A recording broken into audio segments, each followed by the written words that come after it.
கிறிஸ்துவை பற்றி பார்ப்போம். அவர் மாட்டுத் தொழுவத்தில் பிறந்தார். ஏழையாயிருந்ததினால்தான். வசதியான குடும்பம் இல்லை. அதனால்தான் சர்வாங்க தகனப்படி செலுத்த ஆடு மாடு இல்லாததால் புறாவை எடுத்துக்கொண்டு சென்றார்கள். பணத்தோடு இயேசு இருந்ததில்லை. ஏனெனில் வரிப்பட்டம் பணம் கட்ட மீன் தூண்டில் போட்டு முதலில் வந்த பணத்தை கட்டினார்கள். இயேசு சொன்னார், மணுமகனுக்கு தலை சாய்க்க கூட இடமே இல்லை என.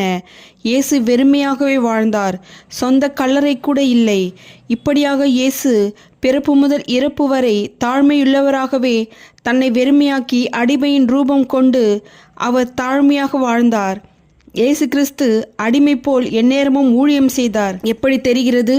சீடர்கள் படகில் இருந்தபொழுது இயேசு மலை மீது இறங்கி வந்து கடல் மீது நடந்தார். எனவே அவர் நேரம் பார்க்காமல் ஊழியம் செய்தார். எனவே இயேசுவை போல நாம் வாழ வேண்டுமானால் அவரை பற்றி நாம் அறிவோம். ஆமேன்.